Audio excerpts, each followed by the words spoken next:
Welcome back to your channel Tripitaka. अभी हम लोग शुरू करने जा रहे हैं आगे का बिहार ज्योग्राफी का पोर्शन। अच्छा, क्या हम लोग गंगा का मैदान नहीं पढ़ चुके हैं? दक्षिण गंगा का मैदान पिछले वीडियो में अगर आप लोग देखिएगा तो आप लोग को पता चलेगा। ये बोलो सबको शांत होने के लिए।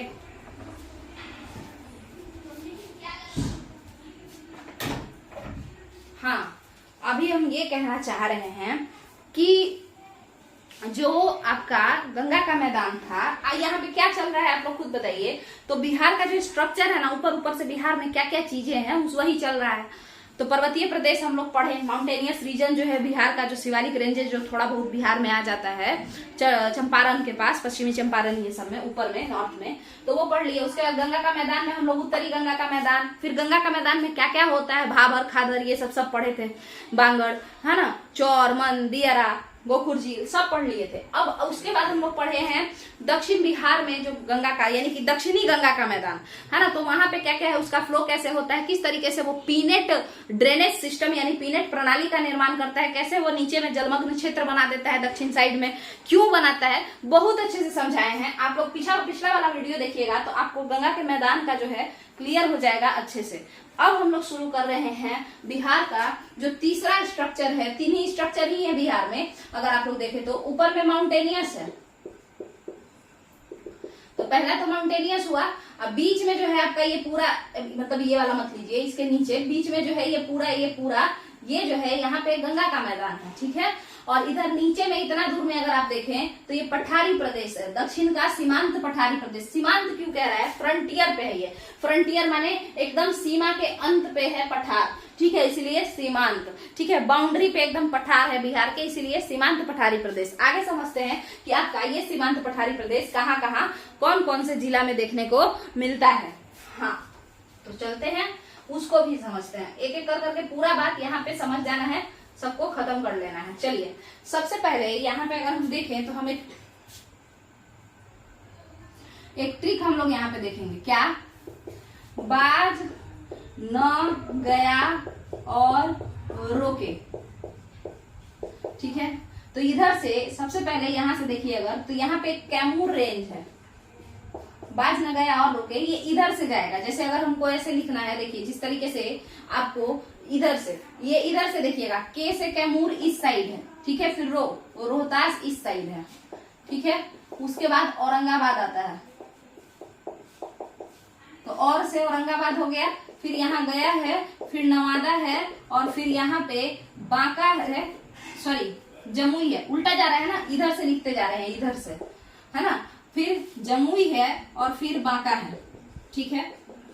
ये बिहार के कुछ जिले हैं जो बिहार के साउदर्न जिले हैं, साउदर्न डिस्ट्रिक्ट्स ऑफ बिहार। जैसे अगर आप नॉर्दर्न डिस्ट्रिक्ट्स ऑफ बिहार को देखेंगे तो यहाँ देखिए वेस्ट चंपारण, ईस्ट चंपारण, उसके बाद आपका कौन आता है भाई, सीतामढ़ी, है ना। सीतामढ़ी के बीच में ही सुपौल आता है। आपको बता दें कि ऐसे सीतामढ़ी है ना, तो यहाँ पे सुपौल है, इस तरीके से, किसी से बाउंड्री नहीं बनाता है नेपाल वगैरह से, सुपौल, ठीक है, सीतामढ़ी। इसके बाद इधर बीच में ही सुपौल है इसके बाद फिर आपको बता दें ईस्ट चंपारण, सीतामढ़ी, उसके बाद बताइएगा सुपौल,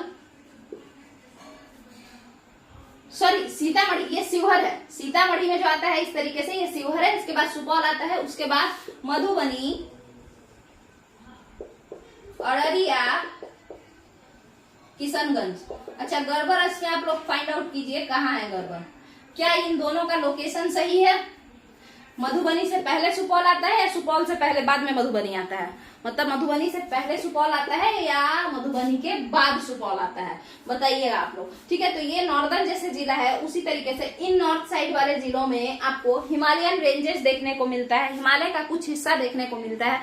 उसी तरीके से ये साउदर्न इलाका जो है, कैमूर, रोहतास, औरंगाबाद, गया, नवादा, जमुई, बांका, ठीक है, बाज न गया और रोके, ठीक है। ये जो है यहाँ पे सीमांत पठारी प्रदेश है। इसका मतलब है कि इस तरीके से अगर हम गया बनाएं तो इस गया का पूरा इलाका ऐसा नहीं है कि पठार है, मगर इसका निचला इलाका पठार है। इसका निचला इलाका क्या है, प्लेट्यू है। अब यहाँ तक का आपका क्लियर होगा मेरे हिसाब से। अब हम लोग आगे बढ़ते हैं। अब एक बात और समझना है, ये पठार क्या होता है। तो देखिए, यहाँ पे आपको 1 किलोमीटर ऊंचा पृथ्वी माने क्या, समुद्र तल का ही है, समुद्र तल माने, ठीक है, समुद्र तल से सी से आपको कितना करना है, 1 किलोमीटर लंबा डंडा लेके जाना है समुद्र तल से, ठीक है, ओशियानिक क्रस्ट से 1 किलोमीटर लंबा समुद्र तल जो होता है, ओशियानिक क्रस्ट जो सी का सरफेस होता है, ठीक है, समुद्र तल, ठीक है, तो वहां से आपको 1 किलोमीटर लंबा डंडा लेके जाना है, ठीक है, और ऊंचा कर देना है और वहां पे ऐसे लाइन खींच देना है, ठीक है। अच्छा मान के चलिए यहाँ पे पानी था, यहाँ से 1 किलोमीटर यहाँ तक एक डंडा आ गया, अब हम यहाँ पे पानी खींच दिए, लाइन खींच दिए, ठीक है। अब देखिए अगर कोई चीज इसके नीचे है, इस तरीके से प्लेन जैसा दिख रहा है, मतलब समुद्र तल इस 1 किलोमीटर के नीचे यहाँ पे एक प्लेन एरिया है, ऐसे ही समतल मैदान है, हम इस मैदान को क्या कहेंगे, इस स्ट्रक्चर को क्या कहेंगे, इस लैंडमास को क्या कहेंगे, इस भू आकृति को क्या कहेंगे, तो हम इस भू आकृति को कहेंगे मैदान, ठीक है, क्योंकि 1 किलोमीटर से नीचे एक समतल मैदान है। मगर यही अगर 1 किलोमीटर से ऊपर कुछ इस तरीके का मैदान होता तो ये भी तो समतल इलाका है, मगर ये काफी ऊंचा है, समुद्र तल से काफी ऊंचा है, कितना ऊंचा है, 1 किलोमीटर से ऊंचा है। हम ऐसे इलाका को पठार कहते हैं, प्लेट्यू कहते हैं, ठीक है, ठीक है। इसके बाद अगर हम आपसे बात करें कि यही चीज सेम बात कि अगर मान के चलिए कि इस तरीके से ये अगर प्लेन है तो प्लेट्यू है, अगर ऐसे होता तो पर्वत कहलाता है। ये जो कोनिकल माउंटेन होता है, कोन शेप अगर हो जाए, शंकुधारी बन जाए टॉप, तब हम कहते हैं कि पर्वत है। अच्छा मान के चलिए कि ये जो चीज है इतना ही दूर में इस तरीके से है, ऐसे, तो ये 1 किलोमीटर से नीचे है, मगर ये तो शंकुधारी है और धरातल से तो थोड़ा ऊंचा है, तो हम ऐसे स्ट्रक्चर को पहाड़ी कहते हैं, हिल्स कहते हैं, ठीक है। आइए आगे, इसके बाद अगर आप देखें तो मान के चलिए इतना छोटा सा कुछ है, मतलब थोड़ा ऊंचा है, हम ऐसे स्ट्रक्चर को टेकारी कहते हैं, टेकारी, ठीक है, इंग्लिश में नॉल कहते हैं, KNOL ऐसे करके कुछ, ठीक है। तो ये टेकरियां हैं और ये पहाड़ियां हैं। तो आप पढ़ते होंगे कि गया में कई सारी टेकारियां पाई जाती हैं, टेकरियां, ठीक है, टेकारियां और पहाड़ियां। तो इस तरीके का, यानी कि गया में कोई बहुत बड़ा बड़ा पहाड़ नहीं है, ठीक है, गया में बड़ा बड़ा पहाड़ नहीं है, बट इतना पहाड़ी है और टेकारी है, क्लियर है। पहाड़ कैसा होता है, 1 किलोमीटर से जो ऊंचा होता है, क्लियर है। मगर अभी तो हम लोग गया के उस बारे में बात कर रहे थे कि पूरा का पूरा गया ऐसा नहीं है कि वहां पे आपका सिर्फ यही सब पहाड़ और पर्वत और प्लेट्यू दिखाई दे रहा है, नहीं, पूरा का पूरा गया ऐसा नहीं है, बट निचले इलाका में ये सारा चीज देखने को मिलता है कि हम लोग पठार देखते हैं, ठीक है ना। तो हम लोग कैसा देखते हैं, पठार देखते हैं और कुछ पहाड़ियां वगैरह भी देखते हैं, ठीक है। तो ये है आपका। अच्छा ये ऐसा क्यों है कि नीचे वाले, बिहार के नीचे वाले इलाका में जो है ये पठार वगैरह दिखता है, क्योंकि आपको पता होना चाहिए कि बिहार का जो निचला इलाका है वो झारखंड यानी कि छोटा नागपुर प्लेट्यू से सटा हुआ है, तो छोटा नागपुर प्लेट्यू अपना लक्षण तो दिखाएगा ही दिखाएगा ना, तो इसीलिए नीचे में जो है हम लोग पठारी इलाका देखते हैं। अब यहाँ तक का आपको मेरे हिसाब से क्लियर हो गया होगा। अब सिर्फ और सिर्फ क्या यहाँ पे पठारी इलाका है ऐसी बात नहीं है, यहाँ पे पहाड़ियां भी हैं, हिल्स हैं, जैसे गिरियक हिल्स, जैसे प्रेतशिला हिल्स, जैसे बराबर हिल्स जहानाबाद में जो पड़ता है, उसी तरीके से आपका गिरियक ये सब जो है गया में पड़ता है, प्रेतशिला, खड़गपुर हिल्स ऑफ मुंगेर। उसके बाद आप देखिए अगर तो और भी है, एक सेकंड रुकिए, एक इंपॉर्टेंट है मंदार पर्वत जिसको हम लोग कहते हैं, मंदार हिल्स जो कि बांका में है, ठीक है, यहाँ पे बांका जिले में, ठीक है। तो ये सारी चीजें जो है यहाँ पे देखने को मिलती हैं, पहाड़ी और टेकारी और पठार, बिहार के सीमांत पठारी रीजन में, यानी कि फ्रंटियर, नेचुरल जो फ्रंटियर बाउंड्री है, साउदर्न बाउंड्री, वहां पे, क्लियर है। अब आगे समझते हैं कि अगर कोई पठारी इलाका है, तो फिर हम वहां पे क्या करेंगे, प्रेतशिला हिल है, ट्रेट नहीं, प्रेत भूत प्रेत, वैसा वाला प्रेत, तो देखते हैं आगे इसके बाद क्या है कि यहाँ पे जो प्रेतशिला हिल्स है, ये सब है, मंदार पर्वत है, ये सब तो हम लोग देख लिए। अब बात करते हैं कि ये जो नीचे का हिस्सा है, दक्षिण का पठारी प्रदेश जो है, दक्षिण का पठारी प्रदेश, ठीक है, ये इसमें चट्टान कौन कौन से हैं, हाँ, तो आपको तो चट्टान हम लोग पहले ही पढ़े हैं। ये जो इलाका है यहाँ पे धारवार क्रम की चट्टाने हैं, धारवार चट्टाने, ठीक है, धारवार रॉक्स। इस धारवार रॉक को एक और नाम से जाना जाता है और वो है आर्कियन। असलियत में ये आर्कियन ही है, धारवार तो इसका बाद में नाम पड़ा है, ठीक है, तो आर्कियन, क्लियर है। इसके बाद अगर आप बात करें इधर वाला कौन है, तो ये विंध्यन चट्टाने हैं, विंध्यन रॉक्स, ठीक है। विंध्यन रॉक्स जो है वो पुराना रॉक सिस्टम के अंतर्गत आती है। देखिए इस बात को समझिएगा। देखिए जैसे हम लोग रॉक सिस्टम को डिवाइड किए हैं, जैसे गोंडवाना रॉक सिस्टम के अंदर आपको टर्शियरी रॉक्स आता है, आपको जो है क्वाटरनरी रॉक्स आता है, प्लीस्टोसीन काल वाले रॉक आते हैं। तो वैसे ही रॉक सिस्टम एक नाम है विंध्यन रॉक सिस्टम जो है, ये विंध्यन रॉक है, विंध्यन क्रम की चट्टाने हैं, बट किस रॉक सिस्टम के तहत आती हैं? तो आप कहिएगा कि ये पुराना रॉक सिस्टम के तहत आती हैं। और ये धारवाड़ रॉक जो है वो किस रॉक सिस्टम के तहत आता है? तो ये आर्कियन रॉक सिस्टम के तहत आता है। अच्छा, अब आप लोग को बहुत ही अगर नहीं समझ में आए, क्योंकि ये जियोलॉजी का पार्ट है ना, तो आपको ये समझ लेना है कि इधर का जो हिस्सा है वो विंध्यन चट्टानों से बना है, इधर का जो हिस्सा है वो धारवाड़ चट्टानों से बना है या आर्कियन चट्टानों से बना है। यहाँ तक का क्लियर है? अब समझते हैं। तो कितना दूर तक का है विंध्यन चट्टान, कितना दूर तक का है धारवाड़ चट्टान? तो देखिए यहाँ देखिएगा, यहाँ तक का जो इलाका है ना, औरंगाबाद से लेके बांका तक का इलाका, औरंगाबाद, गया, नवादा, जमुई, बांका, ये जो इलाका है ना, हाँ, ये इलाका इतने दूर में धारवाड़ क्रम की चट्टाने यानी आर्कियन चट्टाने देखने को मिलती हैं। जबकि कैमूर और रोहतास में आपको विंध्य का पठार देखने को मिलता है, वही विंध्याचल पर्वत जिसपे विंध्यवासिनी माता का मंदिर है, वही विंध्याचल पर्वत। तो वही विंध्य वाला जो है इधर आ गया है, मगर विंध्याचल पर्वत जो विंध्याचल का पहाड़ी है या पठार आप कह लीजिए, है ना, तो वो जो है इधर जब आया है, बिहार में जब एंट्री लिया है, तो उसका नाम विंध्य पर्वत नहीं कह के हम लोग क्या कहते हैं, क्योंकि भभुआ को कैमूर कहा जाता है तो हम उसे कैमूर प्लेट्यू कह देते हैं। क्लियर है?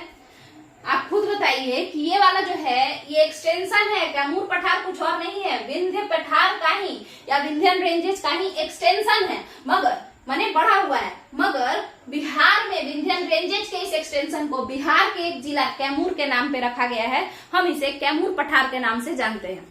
तो आप खुद बताइए, अगर आपसे कोई कहे कि भाई विंध्यन चट्टाने बिहार में है, तो आप कहेंगे ना कि हाँ है, मगर उन विंध्यन चट्टानों का नाम बिहार में कैमूर चट्टान कहा जाता है। कैमूर, ठीक है, कैमूर रॉक्स या कैमूर प्लेट्यू, कैमूर पठार, ठीक है, समझ में आया? दोनों, क्योंकि पठार में ही तो खनिज ये सब पाया जाता है। चलिए अब बात समझते हैं कि ये जो कैमूर का पठार है या जो कैमूर चट्टान जिसको हम कह रहे हैं विंध्यन क्रम की चट्टाने, ये कौन कौन जिले में पाया जाता है? कैमूर में और रोहतास में, ठीक है। बाकी जो आर्कियन चट्टाने हैं या धारवाड़ चट्टाने हैं वो औरंगाबाद, गया, नवादा, जमुई, बांका 5 जगहों पे पाया जाता है। अब हम लोग को समझना चाहिए कि आखिर ये विंध्यन चट्टान और आर्कियन चट्टान कौन कौन होते हैं, कैसे कैसे होते हैं। चलिए, तो सबसे पहले जो हम लोगों को देखना है वो क्या देखना है? वो देखना है कि भाई क्या है विंध्यन चट्टान, उसमें क्या मिलता है। तो 2 बनाने,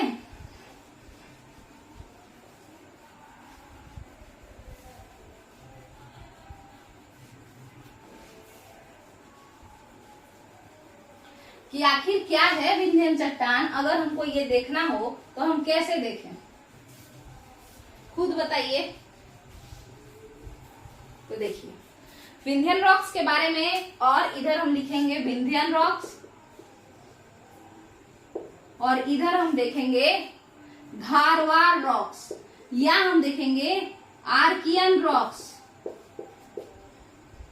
अब बताते हैं आपको। देखिए, विंध्यन जो कि कैमूर का चट्टान, कैमूर पठारी इलाका में विंध्यन चट्टान देखने को मिलता है। इसका डिस्ट्रिक्ट बताइए कौन कौन सा है? तो इसके डिस्ट्रिक्ट का नाम है कैमूर यानी कि भभुआ और रोहतास। और इधर इसका बताइए।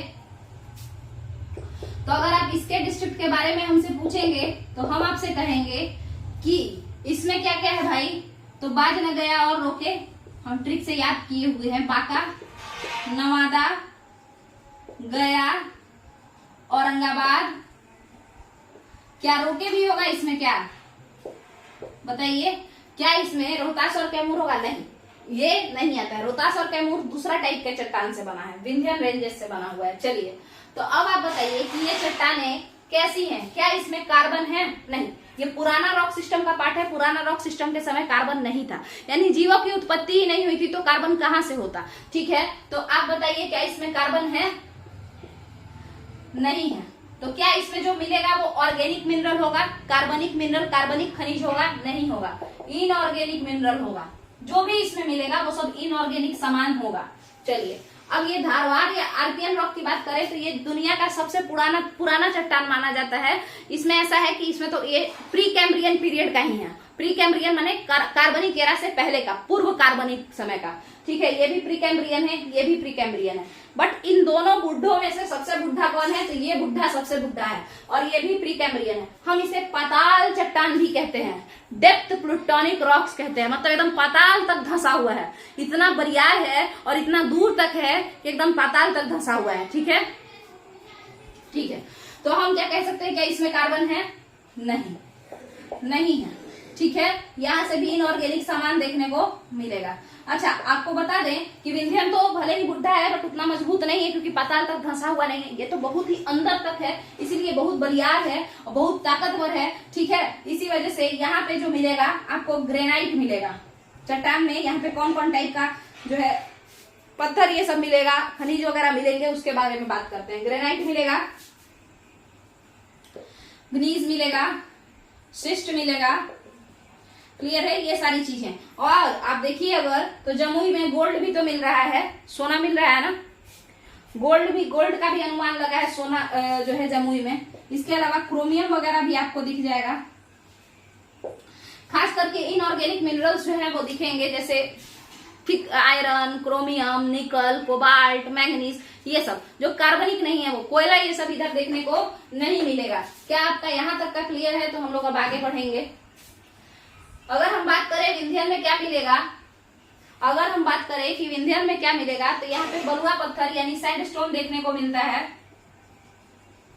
और क्या देखने को मिलेगा, तो यहाँ पे सैंडस्टोन को ही अगर हम कस के दाब दे और बहुत ज्यादा ताप दे, ताप माने टेम्परेचर और बहुत तेज प्रेशर दोनों दे दें, तो ये मेटामॉर्फाइज्ड हो जाएगा, रूपांतरित हो जाएगा और क्वार्टजाइट बन जाएगा। यहाँ पे क्वार्टजाइट देखने को मिलता है। ठीक है, अच्छा, इसके बाद चूंकि यहाँ पे सैंडस्टोन है, क्वार्टजाइट है, लाइमस्टोन होगा, यहाँ पे चूना पत्थर वगैरह होगा। तो ये सारी चीजें यहाँ देखने को मिलती हैं।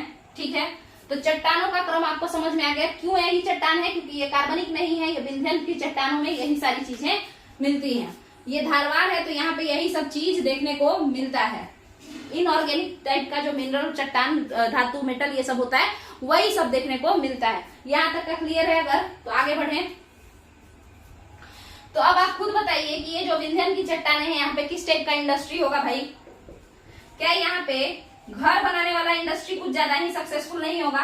बलुआ पत्थर तो चूना पत्थर है ना, तो सीमेंट बंजारी जो है, रोहतास का बंजारी एक जगह है, वहां पे सीमेंट इंडस्ट्री काफी फ्लरिश किया है।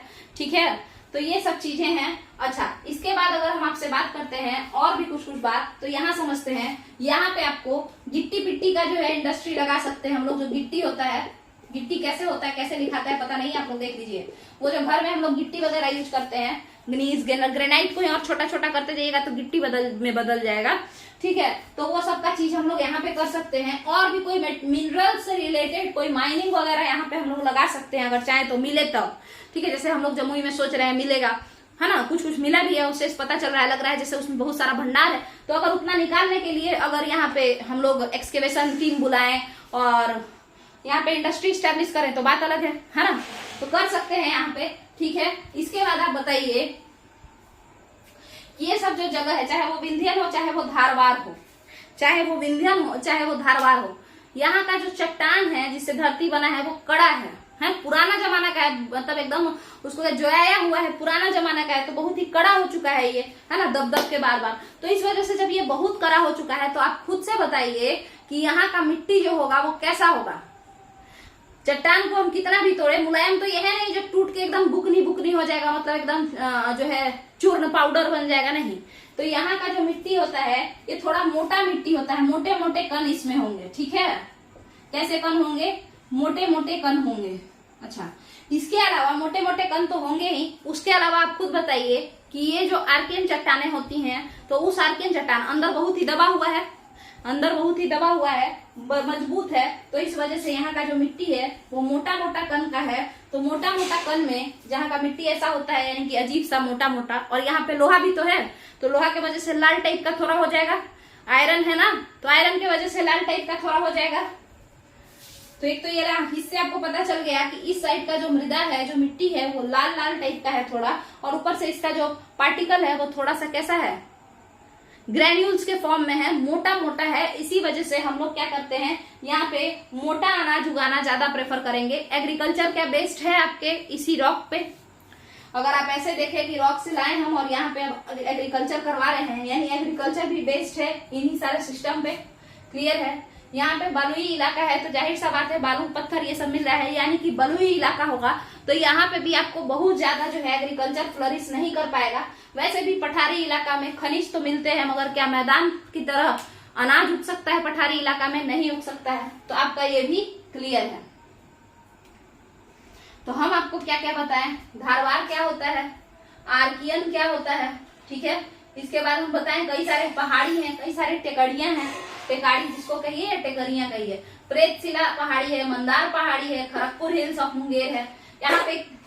यहाँ पे किस किस टाइप का मिनरल देखने को मिलता है ये बताएं। इसके बाद जैसे ग्नीज, ग्रेनाइट, सैंडस्टोन, क्वार्टजाइट, ये सब चीज है। इसके अलावा इन्हीं सब चीजों पे मिट्टी कैसा होगा ये भी बेस्ट कर मतलब डिपेंडेंट होता है, और जैसा मिट्टी वैसा ही अनाज होगा। तो यहाँ पे आपका ये पूरा टॉपिक जो दक्षिण का सीमांत पठारी प्रदेश है वो खत्म होता है। इसका मतलब आप लोग ये मत समझिएगा कि हम मिट्टी यहाँ पे बता दिए हैं तो आगे तो सॉइल वाला टॉपिक पढ़ाएंगे नहीं, वो भी हम वीडियो इस चैनल पे बनाएंगे। सॉइल कैसे कैसा होता है, क्या होता है, हम अच्छे से समझाने का कोशिश करेंगे। होप सो कि हम अच्छे से समझा पा रहे हूँ आपको, क्योंकि कोई कमेंट नहीं आता है उतना ज्यादा, अभी नया नया चैनल है, अच्छे से नहीं चलता है, कोई बात नहीं, चलेगा। तो आप लोग को अगर पसंद है तो कमेंट जरूर किया कीजिए और बताया कीजिए कैसा कैसा चल रहा है, क्या और कनेक्ट करने का जरूरत है, कुछ छूट रहा है, ठीक है। तो तरीका बता सकते हैं, सजेस्ट कर सकते हैं कुछ कि और कितना अच्छे से हम रिप्रेजेंट करें कंटेंट को, ठीक है। तो अगर आप लोग को ये वीडियो पसंद आया है तो वीडियो को लाइक कीजिए, वीडियो को शेयर कीजिए, चैनल को सब्सक्राइब कीजिए। चलिए, थैंक यू।